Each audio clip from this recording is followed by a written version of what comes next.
Je fais aucun test, je me lance comme ça dans l'aventure, donc j'espère que vous me voyez bien et que vous m'entendez bien en direct ce soir sur Instagram et Facebook. Alors je vais attendre que vous me disiez bien si vous me voyez et si vous m'entendez. Hop, je vais aller voir sur ma page, comme ça je peux voir vos questions également. Bonjour les Iloutas, bienvenue. Alors ce soir, une petite session questions-réponses sur les huiles essentielles, comme tous les 15 du mois d'ailleurs, pour pouvoir poser vos questions. Alors oui, Myriam me dit c'est bon. Ok, nickel. Bonsoir Myriam, alors bonsoir à toutes, bonsoir, bonjour Nat. Parfait, donc le son est bon. Chouette. Il y a eu assez de problèmes ce soir que pour que le son soit mauvais. J'espère que vous allez bien. Donc, je suis ravie de vous retrouver ce soir pour cette petite session questions-réponses sur les huiles essentielles. Donc, c'est 30 minutes que je vous consacre pour pouvoir répondre à toutes les questions que vous vous posez et puis surtout ne pas vous laisser seul avec vos huiles essentielles quand vous ne savez pas quoi en faire. Donc, je vous laisse arriver tout tranquillement. Moi, je suis ravie de vous retrouver un vendredi soir, donc c'est sympa d'être là avec moi parce que vous aviez peut-être autre chose à faire.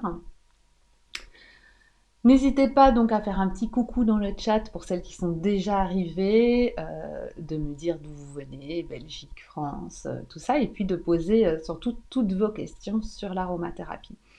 Donc pour celles qui ne me connaissent pas, je m'appelle Alexia Jadot, je suis docteure en pharmacie et experte en aromathérapie et j'accompagne les femmes à devenir actrices de leur santé grâce aux huiles essentielles via mes formations en ligne.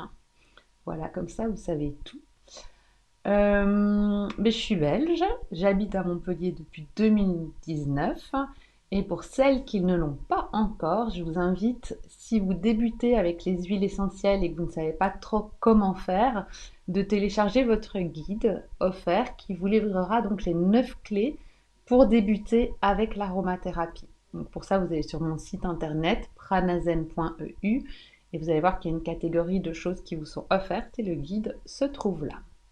Voilà, on va commencer du coup avec vos questions. Donc n'hésitez pas à les poser dans le chat pour que j'y réponde. Donc je vais attendre vos questions. En attendant, comme d'habitude, pour les timides qui n'osent pas poser leurs questions tout de suite, je vais aller voir les questions qui m'ont été posées. N'hésitez pas à partager la vidéo avec le plus de personnes possible. Alors, on va prendre la première question. Question de Virginie Boquillon qui me demandait que pourrais-je utiliser pour soulager des migraines? Merci d'avance. Alors pour soulager des migraines en aromathérapie et puis dans toutes les thérapies, on va d'abord aller voir à quoi est liée la migraine. Est-ce que c'est une migraine d'origine digestive? Est-ce que c'est une migraine d'origine nerveuse? Est-ce que c'est une migraine sans origine? Il y a des migraines qui se développent comme ça et en fonction de l'origine, on va aller choisir l'huile essentielle adaptée. Donc si on a une migraine d'origine digestive, ben, on aura plutôt tendance à aller vers une menthe poivrée qui à la fois a des propriétés digestives, on va dire, mais aussi antidouleurs sur la migraine. Donc ça marchera vraiment super super bien.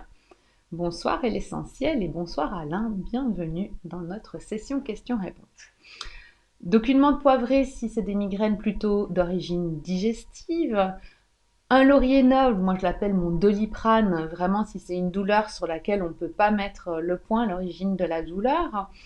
Et puis si c'est une douleur d'origine plutôt nerveuse au niveau de la migraine, je me dirigerai vers la lavande vraie. Donc vous voyez, vous avez vraiment plusieurs huiles essentielles qui peuvent vous convenir et il faut vraiment voir chez vous quelle huile essentielle serait la plus adaptée. Coucou Agnès. Voilà, donc moi parfois je fais un mélange. Donc vous pourriez vous dire, bah tiens, je vais mélanger par exemple un peu de menthe poivrée, un peu de laurier noble, ou un peu de lavande vraie, un peu de menthe poivrée. Vous voyez, il y a des associations que vous pouvez faire. Il y a aussi la Gaultérie. La Gaultérie, c'est notre huile essentielle aspirine, donc notre huile essentielle anti-inflammatoire que vous pouvez bien sûr aussi utiliser. Donc voilà, il y a pas une bonne réponse, il y a plusieurs huiles essentielles possibles et à vous de choisir ce qui vous conviendra le mieux. Au niveau de l'application, on va l'appliquer sur les tempes ou dans la nuque. Par contre, faites attention aux yeux puisque les huiles essentielles, pas dans les yeux et même les vapeurs peuvent un peu vous rendre les yeux sensibles. Alors, Myriam nous dit, personnellement, pas trop de questions précises, mais si vous pouviez spécifier quand c'est compatible ou non avec des petits, 2 filles de 2 ans et 4 ans et en allaitant. Alors ça, Myriam, je vais en parler ce soir pour que les choses soient claires. Par contre, on n'aura pas le temps de voir toutes les huiles essentielles. Et donc, c'est vrai qu'il y en a beaucoup qui ne sont pas autorisées chez le tout petit. Ici, par rapport aux huiles essentielles contre la migraine, on sait que la lavande vraie, il n'y a aucun risque, même chez le tout petit. L'amande poivrée, comme on le voit en cours de formation, contient des cétones qui sont neurotoxiques et donc on ne l'utilisera pas chez le tout petit. Le laurier noble, mon Doliprane, pas de souci. Ma Gaultérie, je ferai également attention, c'est de l'aspirine et donc je n'utiliserai pas de préférence chez le tout petit. J'espère que ça a répondu à votre question, Myriam. Alors n'hésitez pas, là je prends les questions qui m'ont été posées, mais si vous avez des questions ce soir en direct, je vous réponds en priorité, bien entendu. Donc ça c'était vraiment pour le sujet migraine. Donc quelles sont mes huiles essentielles anti-migraineuses si on veut. Donc une association, une seule si c'est celle-là qui marche, ou deux, ou plus. Voilà, chacun y va de ce qui lui convient le mieux. Donc si c'est clair, si c'est pas clair, pardon, sur la migraine, n'hésitez pas à le noter pour que je puisse vous le dire. Monica qui nous dit comment utiliser les huiles essentielles de cannelle, de clou de girofle, d'origan, vu que ce sont des huiles essentielles dermocaustiques. Alors c'est vrai Monica, c'est vraiment des huiles essentielles dermocaustiques. Alors moins le clou de girofle hein, quand même, beaucoup moins. Donc ça on le voit en cours de formation. Donc la cannelle est un aldéhyde aromatique, donc c'est la plus dermocaustique. Il faudra la diluer au moins à 10%. Ensuite, on a la classe des phénols qui sont aussi des puissants anti-infectieux et donc on va les diluer à 30% maximum et là on retrouve effectivement l'origan. Le clou de girofle est beaucoup moins caustique, donc ce sera plus facile à l'appliquer. Mais donc moi, ces huiles essentielles anti-infectieuses dermocaustiques, je ne les utilise jamais par voie cutanée, sauf la cannelle dans mes crèmes minceurs pour pouvoir avoir justement un petit échauffement et faire mieux rentrer les crèmes, et sinon jamais par voie cutanée.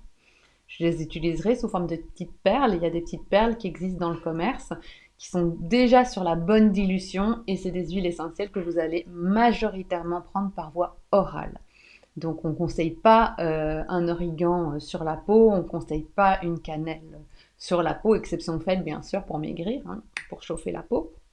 Mais sinon c'est vraiment des huiles essentielles anti-infectieuses que vous allez utiliser par voie orale. Donc voilà, j'espère que ça répond à ta question, Monica. Donc dermocaustique, oui, c'est les plus dermocaustiques, donc on fait attention de ne pas les utiliser par voie orale. Par voie cutanée, pardon. Et donc on ira sur la voie orale. Dis-moi si c'est clair, Monica, hein, sinon je complète. Alors, Leiluta qui nous dit, dans le cadre de gestion du stress, quelle huile essentielle est plus efficace entre les deux verveines citronnées ou exotiques? Ah, bonne question, Leiluta. Alors, il y a verveine citronnée et verveine exotique. La verveine exotique est ce que l'on appelle la lycée citronnée. Alors, ils sont tous les deux constitués d'aldéhydes terpéniques qui sont des très bonnes anti-stress. Hein. On voit beaucoup tout ça dans l'information. Ceci dit, quand on connaît bien les huiles essentielles, la lycée citronnée la verveine citronnée a vraiment plus que la lycée citronnée. Donc la lycée citronnée, ok, ça va être un bon anti-stress, voilà, pas de base, parce que c'est un peu péjoratif de dire de base, mais un bon anti-stress, point, j'ai envie de dire. La verveine citronnée, on passe vraiment au-dessus. Elle est d'ailleurs beaucoup plus chère. Hein. Bon, c'est pas toujours lié le prix et l'efficacité, mais elle est plus chère et c'est donc vraiment une huile essentielle qui aura des effets beaucoup plus puissant, même au niveau, on parle ici de stress, mais elle va vraiment être utilisée aussi pour des angoisses, mais aussi de la dépression, ce que ne pourra pas faire la lycée citronnée, qui s'appelle également verveine exotique. Et c'est vrai que c'est une très bonne question, parce qu'il y a souvent une grande confusion entre verveine citronnée, verveine exotique, qui est la lycée citronnée, et qui n'ont pas tout à fait les mêmes propriétés, puisque ma verveine citronnée, c'est un plus de la verveine exotique ou lycée citronnée. Dis-moi si c'est clair pour toi, hein, les gloutas. Alors, ensuite, bonsoir Alexia, pas moyen de poser de questions car je n'ai pas été acceptée dans le groupe. Agnès, ben oui, malheureusement, je ne vais pas pouvoir le faire en direct comme ça, donc je le ferai directement après. Alors, Alexandra qui nous rejoint, bonsoir à toutes. Tam Tam, bonjour à toutes. Alors Tam Tam, je te vois de plus en plus sur le groupe interagir, poser beaucoup de questions et donc j'aimerais bien te rencontrer une fois en direct et te voir aussi. Parce qu'il y en a beaucoup que je vois, que j'ai déjà vu et donc je vois à quoi elles ressemblent. Et ce serait un plaisir d'une fois pouvoir voir à quoi tu ressembles. Tu ressembles, c'est pas pour voir, mais c'est pour pouvoir échanger. Voilà, ce serait chouette. Alors, Monica nous dit, mais si on les a déjà achetés, comment les utiliser? Ah oui, donc Monica, tu parlais des huiles essentielles dermocaustiques. Mais oui, si tu les as déjà achetées, effectivement, tu vas certainement pas ajouter des trucs aussi précieux. La cannelle, très sincèrement, sur la peau, je ne m'y risquerais pas. Par voie orale, tu peux essayer, mais alors vraiment d'aller mettre une goutte dans une grande cuillère à soupe et vas-y tout doucement pour voir. Moi, je suis hyper sensible aux huiles essentielles thermocaustiques, donc j'ai vraiment beaucoup de mal. Donc, essaye vraiment une petite goutte de cannelle dans une grande cuillère d'huile végétale pour essayer de la diluer, mais sans vraiment du bout des lèvres si ça ne te brûle pas, hein, c'est vraiment important. Ça, c'est pour la cannelle. Ton origan, ben, si tu veux l'utiliser, moi, ce que je te conseille, alors, enfin, moi, c'est ce qui marche le mieux, même si j'ai l'impression que je m'étouffe avec l'origan, c'est que je prends une petite boulette de mie de pain, je mets 1 à 2 gouttes d'origan dessus, puisque normalement, il faut 2 gouttes. Je ferme ma boulette de mie de pain, et toute petite, et j'essaye de l'avaler tout rond. Là, ça marche avec l'origan. Mais je t'avoue que moi, j'arrive pas à avaler tout rond comme ça une mie de pain, donc je préfère les acheter toutes faites. Mais si tu l'as, le meilleur truc que je peux te dire, c'est d'aller le mettre au milieu de ta mie de pain et de l'avaler. Donc je sais pas s'il y en a qui sont là et qui ont des autres astuces pour arriver à avaler cette huile essentielle d'origan. Moi, j'ai beaucoup de mal. Donc voilà, on va voir dans celles qui ont l'habitude d'utiliser les huiles essentielles, s'il y en a qui ont d'autres astuces. Ce serait très intéressant de les partager avec nous ce soir. Et la troisième, giroflier. Giroflier, c'est pas vraiment le plus anti-infectieux que j'utiliserais par voie orale, sauf si on est sur une infection gastro-intestinale. C'est vrai que ça, c'est pas mal. Sinon, j'irais vraiment plus sur l'origan. Ben, giroflier, il sera moins caustique, hein. Donc, de toute façon, voilà, on aura besoin de moins le diluer. Il va être beaucoup moins agressif qu'un origan et surtout qu'une cannelle. Donc, voilà. Mais en tout cas, si tu as ton origan, surtout Monica, tu l'utilises parce que c'est, voilà, tu le coinces au milieu d'une mie de pain et hop, tu l'avales directement. Ça marche très bien. Alors, j'espère que ça répond à ta question, Monica, hein. Donc, Leilouta nous dit, concernant la verveine, donc merci Alexa, c'est bien clair. Ah bah, parfait alors. Alexandra. Alexandra, ça m'aurait étonné que tu ne poses pas une question, hein. C'est parce que tu es arrivée un peu plus tard, parce qu'au début, il n'y avait pas de question, tu nous as manqué. J'ai une question concernant un spray nasal. Puis-je utiliser de l'hydrolat de thym à linalol dans un spray nasal vide pour une congestion... Ah, la question est partie. Pour une congestion nasale constante. J'ai testé l'eucalyptus radié et le niaouli en olfaction, mais aucun effet. Oui, pourquoi pas le thym à linalol, l'hydrolat de thym à linalol. Oui, on peut. Enfin, moi, j'aurais plutôt été quand même vers un eucalyptus radié qui a un hydrolat d'eucalyptus radié qui a un hydrolat d'eucalyptus radié qui aura des propriétés quand même anti-inflammatoires, décongestionnantes, antiseptiques, beaucoup plus puissantes qu'un thym à linalol. Je sais pas pourquoi tu voulais essayer avec le thym à linalol, mais pourquoi pas les hydrolats peuvent s'utiliser aussi comme rinçage au niveau du nez, hein. Donc vous pouvez tout à fait prendre un hydrolat pour vous rincer le nez sans problème, hein. Mais moi, j'aurais été plutôt vers un eucalyptus radié ou un niaouli, mais pas en olfaction. Mais si t'as l'hydrolat, vraiment d'aller se doucher le nez avec l'hydrolat.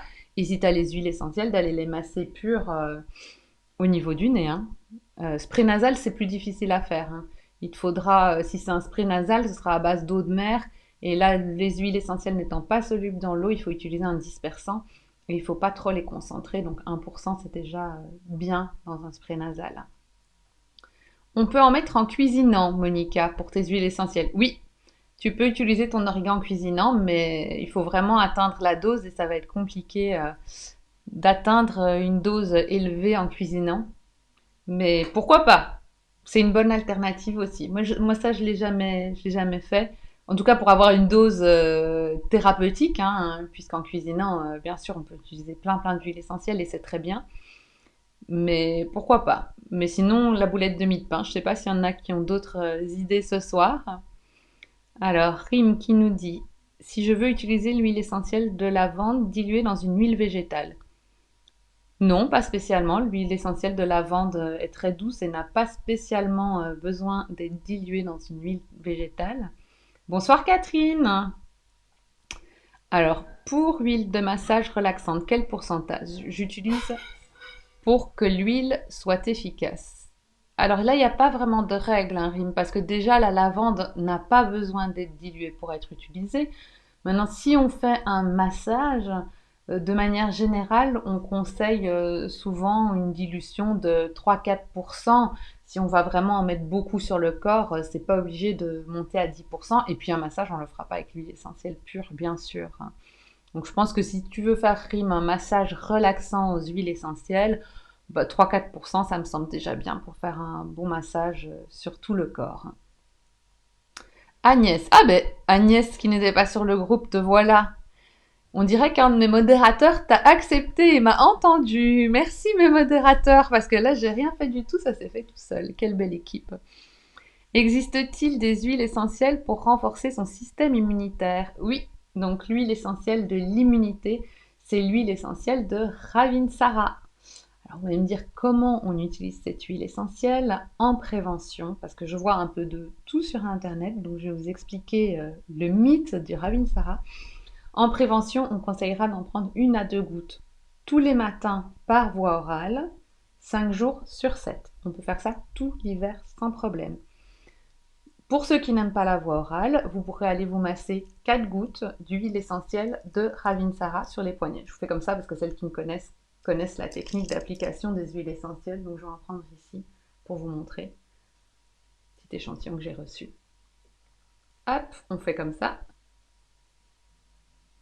Voilà, j'ai ma petite goutte Instagram, Facebook, ma petite goutte d'huile essentielle. Je ne sais pas si ça se voit. Hop.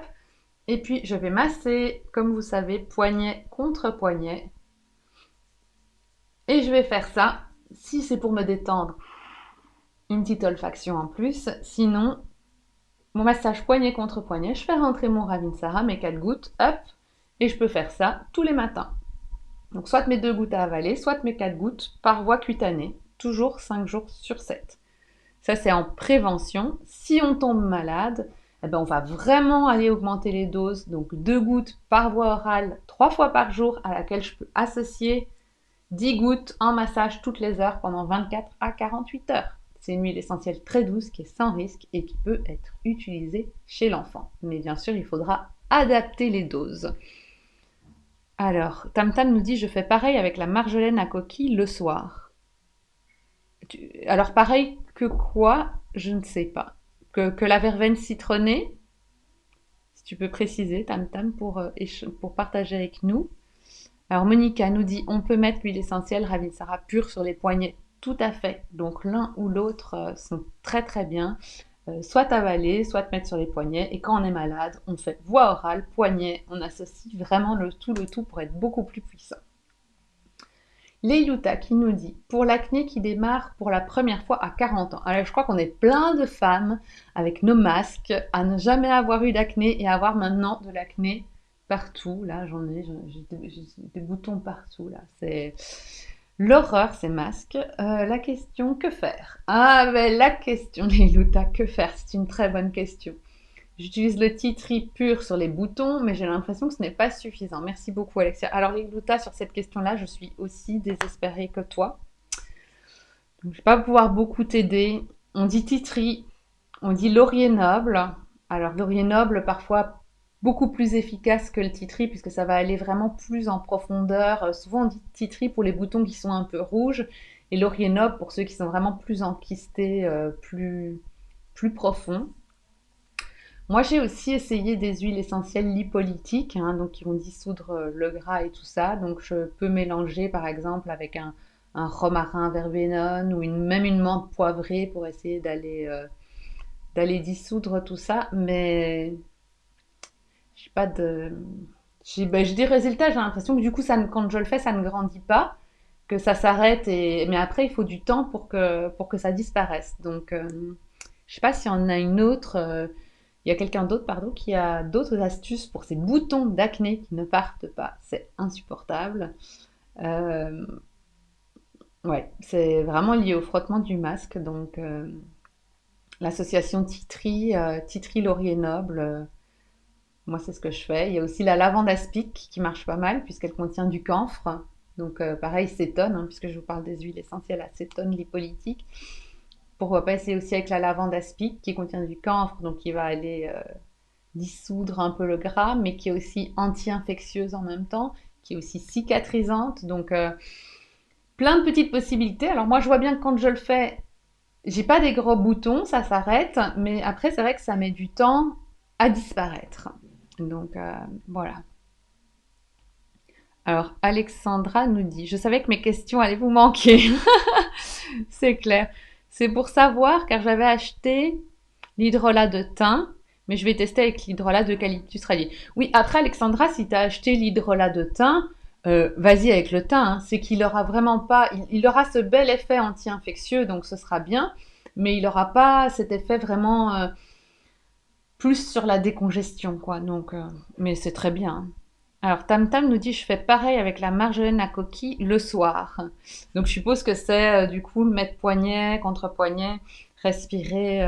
Ouais, ça marche super bien. En fait, il faut savoir que Leiluta nous avait posé la question pour la verveine exotique et citronnée. Et j'ai dit, la verveine citronnée, c'est vraiment un antidépresseur aromatique. Et son pendant, en fait, c'est la marjolaine à coquille. Donc, on a deux antidépresseurs en aromathérapie. C'est notre verveine citronnée et notre marjolaine à coquille. Et au cours de la formation, on voit qu'en fonction du tempérament hippocratique, donc on est soit sanguin, bilieux, lymphatique, voilà, on va aller vraiment aimer beaucoup plus. Et il y a vraiment une huile essentielle qui va plus nous correspondre. Donc moi, je suis plutôt verveine citronnée au niveau, parce qu'il faut toujours que je vous dise, hein, je vous répète tout le temps, il faut que l'odeur plaise. Et moi, je suis très verveine citronnée. Et d'autres seront beaucoup plus marjolaine à coquille. Et si vous me dites que vous êtes marjolaine à coquille, je peux déjà avoir une idée du tempérament. Ou verveine citronnée. Moi, en fonction, quand je suis à la pharmacie, quand les patients, je leur fais sentir et je leur dis voilà, lavande ou verveine citronnée, lavande ou orange douce, je sais tout de suite cerner leur tempérament. Donc c'est très rigolo. Alors Monica nous dit pur sur les poignets, j'ai fait. Tam Tam, mon pharmacien m'a conseillé la marjolaine pour un problème de réveil nocturne. Oui, c'est très bien. Donc elle a vraiment ce pendant marjolaine à coquille, parce qu'il y a marjolaine hachémotype tujanol, ça c'est l'équivalent du thym. Tujanol, elle n'a aucune propriété de ce type. Mais la marjolaine à coquille, qu'on appelle aussi marjolaine des jardins, elle a vraiment cette belle propriété pour dormir, pour nous réconforter, pour nous donner de la joie de vivre. Donc c'est une huile essentielle complexe comme la verveine citronnée. Hein, donc elle est très très bien. Ton pharmacien est un connaisseur en huile essentielle, c'est bien. Alors, pour l'acné, j'ai entendu dire que l'huile végétale de Nigel était bien mélangée avec le titri. Oui, l'huile végétale de Nigel, c'est vraiment une des quasi seules qui a des propriétés anti-infectieuses. Donc ça nous intéresse vachement d'avoir cette huile végétale qui va accompagner nos huiles essentielles dans ce pouvoir anti-infectieux et anti-inflammatoire grâce à sa thymoquinone et sa nigellone. Donc c'est vraiment très très bien, très bonne idée. Dans l'huile végétale de Nigel, c'est le top. La marjolaine n'est hélas pas très efficace pour moi, nous dit Tam Tam. Eh bien, Tam Tam, ça veut dire si la marjolaine n'est pas très efficace pour toi, ça veut dire que ton tempérament hippocratique ne colle peut-être pas à la marjolaine. Dans ce cas-là, essaye peut-être la verveine citronnée, mais qui est assez chère, ou alors la lycée citronnée. Je dis, elle est moins complète, mais peut-être qu'elle te conviendra mieux. Il faut vraiment que l'odeur, en fait, quand tu sens les odeurs, l'huile essentielle, c'est vraiment... Enfin, il y a tellement d'huile essentielle qui nous donne une odeur magnifique que c'est dommage d'aller choisir une qui ne nous fait pas vibrer, j'ai envie de dire. Et moi, quand une huile essentielle ne me fait pas vibrer, c'est qu'elle ne me convient pas. Par exemple, là, j'ai mis de l'amande poivrée sur mes poignets.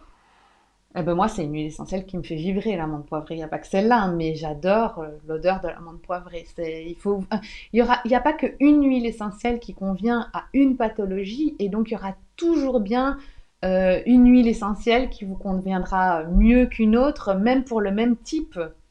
C'est pour ça que dans des livres, vous voyez, le stress, j'utilise la lavande vraie, un autre va vous dire, ah ben moi j'utilise l'orange douce, et vous allez vous dire, bah, c'est bizarre, c'est laquelle alors? Mais en fait, non. Et en formation, on parle beaucoup de famille biochimique et on va en piocher une dans la famille, peu importe laquelle. Après, il y a des subtilités, évidemment, l'une n'est pas l'autre, mais voilà, l'odeur qui nous plaît, c'est vraiment... c'est tellement important quand on utilise des huiles essentielles.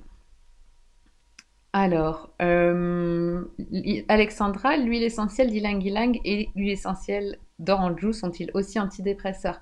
Non, c'est pas vraiment les antidépresseurs aromatiques. Maintenant, c'est des huiles essentielles calmantes, anti-stress, peuvent nous donner un peu de joie. Donc, elles peuvent être bien pour ça aussi, hein, du coup, évidemment. Mais c'est pas vraiment la puissance de la verveine citronnée ou de la marjolaine à coquille. Erika qui nous dit bonjour. Quelle huile essentielle pour dormir une nuit complète? Eh bien, Erika, ça, il n'y a pas de réponse. Il y a plein d'huiles essentielles qui sont hypnotiques, on dit, hein. C'est la lavande vraie, ça peut être l'ylang-ylang, ça peut être la camomille, ça peut être la bergamote, ça peut être l'orange douce, ça peut être la mandarine, ça peut être la verveine citronnée, la lycée citronnée, le lemongrass, il y en a plein. Et en fait, c'est toi qui vas devoir trouver parmi les huiles essentielles apaisantes, calmantes, hypnotiques, laquelle te convient le mieux. Mais souviens-toi d'une chose, c'est qu'il faut que l'odeur te plaise, sinon ça ne marchera pas. La camomille noble, elle est extraordinaire, c'est un des meilleurs hypnotiques, mais moi je déteste l'odeur, donc ça ne fonctionnera pas sur moi. Voilà. Alors, Myriam qui nous dit la lavande me fait vibrer. Ben voilà, un shoot de lavande vrai. Voilà, c'est vraiment... voilà, il faut que notre... Enfin, on a la chance que les huiles essentielles, contrairement aux médicaments, vont nous apporter tout cet aspect que j'appelle informationnel, qui nous donne l'odeur en plus de toutes les molécules aromatiques qui agissent comme des médicaments vraiment en produisant leurs effets. Donc, choisissez les odeurs qui vous plaisent, quoi. Alors, Monica, quelle huile essentielle peut-on mettre dans le macérat huileux de carotte pour masquer l'odeur de la carotte? Ah, ben c'est assez facile. Il y a des huiles essentielles. Déjà, si tu mets par exemple un géranium rosa, qui est vraiment l'huile essentielle de la peau, tu vas masquer assez rapidement hein, cette odeur. Hein. Le géranium rosa, c'est vraiment votre tonique cutanée, anti-âge. Tu vas masquer rapidement. Hein. Donc voilà. Après, j'ai Tam Tam, Ylang Ylang aphrodisiaque, qui adore toujours sur l'aspect que l'odeur vous plaise. Donc oui, tu peux masquer facile l'odeur. Alors bien sûr, le mieux, comme je suppose que le macérat huileux de carotte, tu l'utilises pour une peau zéro défaut, le mieux est d'aller chercher des huiles essentielles qui vont t'aider à avoir une peau zéro défaut. Donc moi, je trouve que le géranium rosa, il sent fort, il pourra fonctionner. Après, il y a d'autres réponses possibles. Hein. Alors Dralocaro qui nous dit bonsoir, quelle huile essentielle pour l'entrée en hiver? Contre baisse de morale, irritabilité, limite burn-out. Et ben ça, c'est ce qu'on vient de dire. Donc ça va vraiment être votre verveine citronnée ou votre marjolaine à coquille qui va vous donner envie de aller de l'avant, d'acquérir de la joie, de la bonne humeur, une énergie positive. Alors il y en a une qui me vient à l'esprit quand je vous dis ça, c'est l'huile essentielle de... Je perds mes idées, c'est la fatigue, c'est le vendredi soir. De Néroli, coûte cher aussi, c'est l'huile essentielle de fleurs d'oranger. Et elle, c'est vraiment l'huile essentielle de la joie de vivre. Donc les femmes, avant, quand elles se mariaient, elles portaient sur leur tête une couronne de fleurs de néroli le jour de leur mariage. Donc c'était vraiment signe de joie de vivre, quoi. Donc, et sinon, voilà, si l'odeur de la fleur d'oranger vous plaît, le néroli, c'est pas mal aussi. Monica, je n'aime pas trop le géranium rosa. Eh ben, tu n'utilises alors pas le géranium rosa dans ton huile végétale, ton macérat de carotte. Alors, qu'est-ce qu'on pourrait conseiller à Monica comme huile essentielle un peu anti-âge qui sent très bon à mettre dans son macérat de carotte? Alors, je vous laisse trouver pour toutes celles qui ont des idées.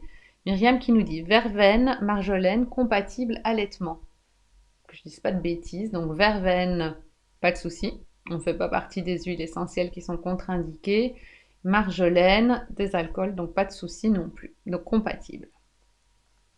Nathalie nous dit cette huile essentielle, je suppose qu'elle parle d'ylang-ylang, rend mon chat complètement amoureux, mais moi je ne la supporte pas. Donc il faut la mettre juste pour le chat, celle-là. Toi, les chats, c'est vraiment compliqué avec les huiles essentielles. Ils ont un odorat vraiment très très développé et donc les huiles essentielles, ça ne leur plaît pas toujours. Immortel, nous dit Caro, pour mettre dans le flacon. Oui, mais parfois on n'aime pas l'odeur non plus. Mais si on aime l'odeur, Immortel, c'est magnifique. Dralo Caro nous dit bois de rose. Bois de rose, ça sent super bon aussi dans un macérat de carottes, ça peut complètement marcher. Myriam nous dit un pchit d'hydrolat de fleurs d'oranger, ça marche aussi avant d'aller au lit ou au cours d'une journée. Oui, l'hydrolat de fleurs d'oranger, donc de néroli, est extrêmement efficace aussi avant d'aller dormir. Tout à fait. Alors Alexandra va chercher dans les huiles essentielles très très chères, l'huile essentielle de rose de Damas. Ça c'est le top du top et c'est l'odeur sublime. Mais sortez votre porte-monnaie, 5 euros, 50 euros les 2 petits millilitres. Donc là on est sur un autre budget. Tam Tam nous dit ylang ylang dans mon shampoing pour la chute des cheveux. Oui, ça rend les cheveux brillants. Très très bien l'ylang ylang. C'est pas vraiment un anti-chute. Ce sera plutôt dans ce cas-là le romarin cinéole. Par contre, il rend vraiment la force, la vitalité, de la brillance aux cheveux. Leilouta nous dit exact, c'est ce fameux masque qui étouffe la peau. Je vais tout de même tester votre recette. Tea tree plus laurier noble. Ah oui, oui, oui. On parlait de l'acné, ouais, donc le masque qui nous étouffe la peau, oui, c'est l'horreur. Tea tree plus laurier noble, elle va faire plus lavande aspic dans de l'huile de nigel. Eh ben oui, je pense que c'est vraiment une bonne idée, Leilouta. Moi, c'est ça que je ferais. Tea tree, laurier noble, lavande aspic dans de l'huile de nigel. C'est très, très, très bien. N'hésitez pas à revenir vers nous pour nous donner les résultats. Alors, Leilouta nous dit rose de Damas, mais c'est cher. Oui, c'est très cher, mais c'est un bonheur, la rose de Damas. Alors, Monica, patchouli avec le macérat de carotte. Ah oui, alors patchouli, on va être beaucoup plus dans une huile essentielle d'ancrage en profondeur, mais c'est un sesquiterpène, c'est ce qu'on appelle la classe des sesquiterpènes, donc aussi un bel effet sur la peau. Mais là, c'est une odeur qui ne plaît vraiment pas à tout le monde. On est vraiment dans quelque chose de très profond, très ancré. Vraiment, mais ça peut fonctionner. Voilà, il est 21h04, donc c'est une session questions-réponses qui dure 30 minutes. Donc on a un tout petit peu dépassé, mais c'était tellement chouette d'être avec vous ce soir. C'est toujours mon grand bonheur de pouvoir échanger. Donc je reste encore avec vous un tout petit peu si vous avez des questions. N'hésitez pas à les poser. Après, on va filer, on va aller passer notre soirée. De toute façon, on se retrouve le 15 de chaque mois pour que je réponde à toutes vos questions. Donc, le 15 du mois prochain. Donc, je serai toujours là à 20h30 pour vous, pour répondre à vos questions. Et pour le premier... là, on est le 1er, je suis perdue. 1er novembre. 1er novembre, je fais toujours, donc tous les premiers du mois, on a une activité. Le 1er novembre, c'est pas une conférence publique, c'est une conférence privée. En fait, c'est même une petite réunion privée où je vais prendre 4 personnes et où on va ensemble aller lever des blocages sur l'aromathérapie. Trop court, nous dit Myriam. Oui, trop court. C'est vrai que c'est tellement chouette et moi, je ne vois jamais le temps passer. Nathalie, merci pour tous ces rappels. Myriam, merci Alexia. Alexandra nous dit c'est mon petit rendez-vous du mois. Ça ne m'étonne pas Alexandra, j'adore. Passez une belle soirée, à bientôt. Ben, c'est super chouette, merci les filles. Agnès, les mélanges me semblent compliqués et pour les dosages surtout. Oui, Agnès, comme tu démarres avec les huiles essentielles, c'est vrai que ça peut te sembler compliqué. Après, une fois qu'on a l'habitude, qu'on s'est plongé dans l'aromathérapie, ça devient vraiment de plus en plus facile à utiliser. Et surtout qu'Agnès, toi, tu m'as sous la main à la pharmacie, donc on peut voir ça ensemble. Rim nous dit merci à vous. Tam Tam, merci Alexia, j'ai appris beaucoup de choses. Je vais rendre mon pharmacien sans ça. Ah oui, je pense que là, c'est vrai que quand on partage beaucoup de choses, c'est vrai que parfois on peut rendre ceux qui s'y connaissent un peu moins zinzin. Monica, j'adore ce rendez-vous mensuel. Ah ben moi aussi, vous êtes vraiment super gentils, ça me fait super plaisir. Leiluta, merci beaucoup. Alexia, bonne soirée à vous. Ben, génial. Voilà, ben donc merci pour toutes vos ondes positives. Je ressens énormément lors de ces échanges avec vous tout, tout ce bonheur que vous m'apportez. C'est vraiment hyper chouette. Et puis je manquerai ce 15 du mois pour rien au monde. Allez, je vais bientôt vous laisser. Donc je vous souhaite à toutes une très belle soirée. Pour celles qui s'inscrivent, donc les 5 premières, ça s'appelle comment? Ça s'appelle Aroma Coup de pouce. Donc il y aura un atelier Aroma Coup de pouce. On va se retrouver à 5 sur Zoom pour pouvoir voir ensemble lever des blocages. Et le mois d'après, j'ai déjà prévu, c'est êtes-vous prête pour l'hiver? Quelles sont les 5 huiles essentielles que vous devez avoir avec vous et comment les utiliser? Donc ça va être chouette aussi. Mais là, ce sera, comme on se retrouve ici sur le groupe, ce sera une conférence comme ça sur le groupe où je vous parlerai comme je vous parle maintenant, mais je vous parlerai des 5 huiles essentielles indispensables. Et vous pourrez me poser vos questions. Agnès, merci beaucoup pour votre gentillesse et votre partage. Mais avec plaisir, Agnès. Je vais vous souhaiter une très belle soirée à toutes et on se retrouve très vite. À bientôt, bonne soirée. Si cette vidéo t'a plu, je te donne rendez-vous dans 15 jours pour une nouvelle vidéo. Et n'oublie pas, n'hésite pas à commenter, liker, partager. Ça m'aide énormément pour faire découvrir ma chaîne. Abonne-toi à ma chaîne et clique sur la petite cloche pour être notifié dès que je mets une nouvelle vidéo en ligne. Si tu veux m'aider, tu peux me soutenir via ma plateforme participative Tipeee. Et pour terminer, si ce n'est pas encore fait, je t'invite à télécharger ton cadeau. Tu trouveras le lien juste en dessous de cette vidéo. C'est ton guide. Il te livrera les 9 clés pour débuter avec les huiles essentielles en toute sécurité. Je te dis à très vite.